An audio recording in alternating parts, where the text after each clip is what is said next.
We've said it before, there's nothing like taking a drive down a long-lost country road for the very first time and stumbling on a place you've never heard of, but instantly fall in love with. We are the hallmark city. Our stumbling journey took us to a place where they brought back the vintage streetlights, but with a warning for horse owners. Not hitching your horse to our lamppost. Where the water flows like a snake, and the memories of the old riverboats linger. The experience of traveling to an unknown land to start a new life. Where the moss hangs from ancient oaks. The plant life here is prehistoric. It's exotic. Where the main crop towers in the fields and is celebrated by anyone with a sweet tooth. And mansions from the early 1800s are saved by people with a thing for history. My dream was to have one of these old houses that needed some help so that I could restore it, preserve it. They need a lot of love and attention. Welcome to one of the oldest towns down on the bayou. That's the beauty of our small towns in America. We preserve the culture, we preserve the heritage, we preserve the history.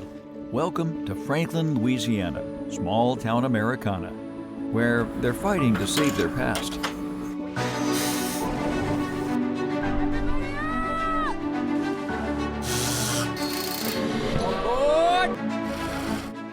Our open generators are on. Okay, line up! We copy you down, Eagle.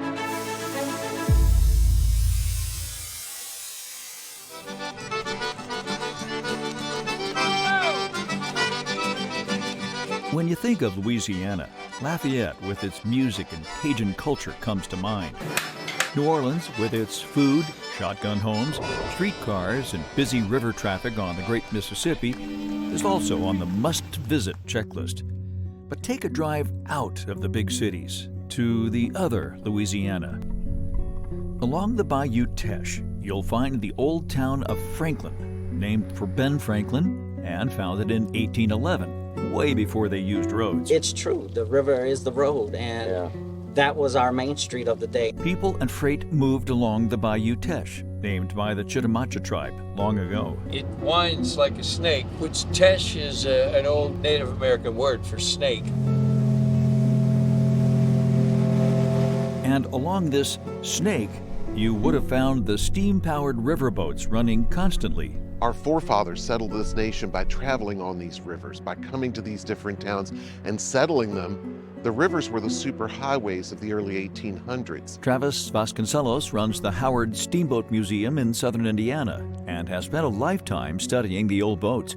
You look at the Mississippi and it's 2,350 miles, the Ohio 981 miles, and you think, okay, so you've got about 4,000 miles of navigable waters, but the truth be told, with all of the tributaries, there's over 14,000 miles of waterway. Many boats were built just for these smaller sections of water, so the boats could pull up almost anywhere and take on cargo. The key design feature, a shallow draft. It was once said the goal was to make the boat float on the morning dew, the shallowest draft possible. And the wedding cake style, where the first deck is wider, the second deck is narrow, so on going up. This was all designed for the lightest draft possible. Keep in mind that how did you make money with these boats? Cargo. Cargo was king. Along the Teche, the paddle boats would pull right up to farms or plantations. What we see now as the front of the house that you would enter from the street is actually the back of the house. Back in the 1800s when the house was built, the rear of the house faced the Bayou Teche, which is where all of the boats would have been passing by, delivering the goods, taking the sugar cane down Bayou Teche. Everybody would have come to the back of the house, which was what they would have considered the front of the house. Most commerce was done on the waterways. You would have seen steamboats up and down the river. Of course, the days of the riverboats are behind us. The few that still run are for tourists. One of the old, proud ones, the Delta Queen, is docked in nearby Houma, Louisiana, a lonely reminder of her proud past. All around Franklin, you see the fields of sugarcane. The old Carlin sugarcane mill is shut down now, but the large Sterling plant is still up and running. We found a similar story in Hawaii. Perfect environment, soil, and moisture. At the Alexander and Baldwin Sugar Museum, you can learn about the early days of growing and processing sugarcane and the giant equipment to harvest and crush the stalks. Okay, so this is the sugar cane. This is a piece cut off a stalk of sugar cane. The sugar cane could be planted two different ways. It could be planted horizontally, and the nub would grow out new shoots, or it could be grown vertically. Here in Louisiana, sugarcane is abundant, and it's why people came to Franklin. The first European settler was French-born pioneer Joseph Carlin. By the 1830s, growing 1,000 acres of sugarcane on the Carlin settlement, he built a Greek Revival mansion. Nearly 200 years later, it's preserved and still standing, now called the Arlington Mansion. To be sure, it has a dark history as well. Slaves worked the fields, a story repeated at all the plantations. Every plantation did have slave labor. The testament to the slaves that worked there and that actually built all of these homes is that what they have done over 200 years ago are still standing. Along the bayou, many of the old homes survive and are a key to the future of this small town, attracting tourist dollars. Well, Louisiana has that architecture that I was just drawn to. You have to preserve. You don't want to demolish and start over. That's not the point. You want to preserve the wood that's 200 years old and do it in the style that they would have done then. It needed a lot. Like everything. Like all everything. All the shutters were in disarray. The shutters are falling apart. All the window seals and jambs and sashes. It's constant work. They have a team at the site going from one project to the next. On this day, they are hanging original shutters, restored and repainted.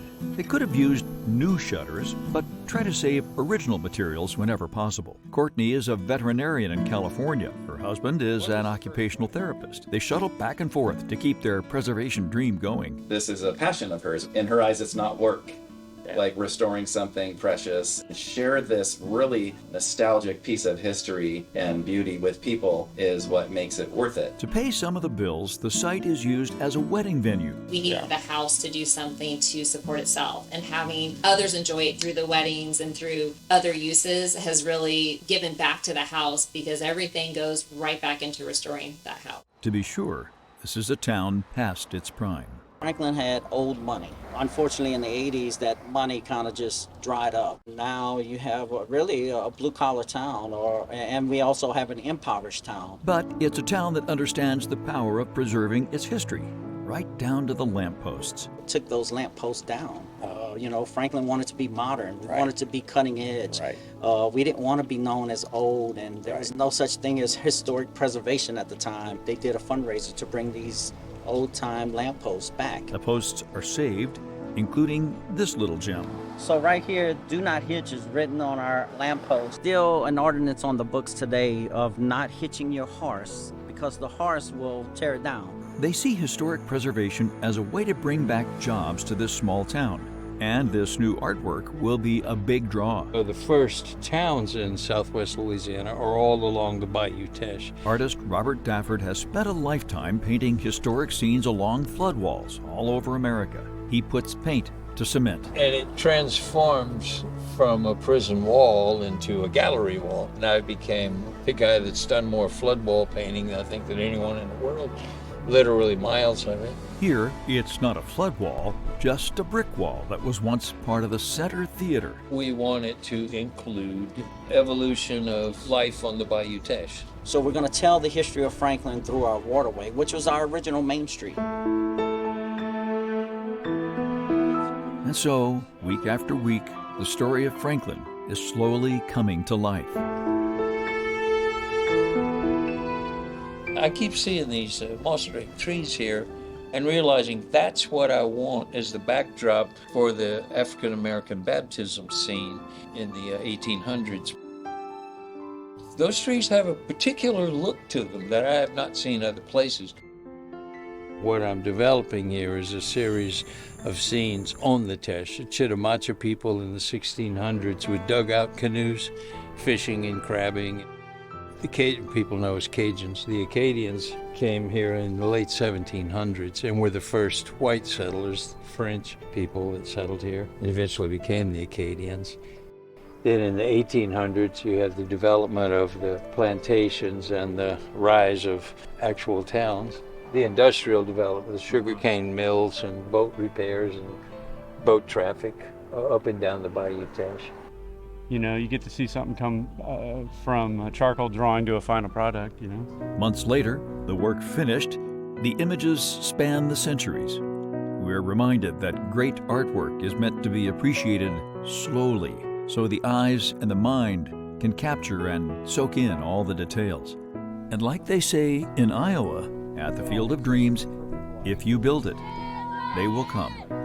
Here, Robert says, get ready for the lovers of history that have rushed to his other projects. Local people see thousands and thousands of visitors coming basically to look at them. Thousands have journeyed to Vicksburg to learn the story of Theodore Roosevelt and his teddy bear, to Cincinnati and Covington to experience the Roebling Bridge, the first Brooklyn Bridge, to Paducah to savor the days of the paddle boats.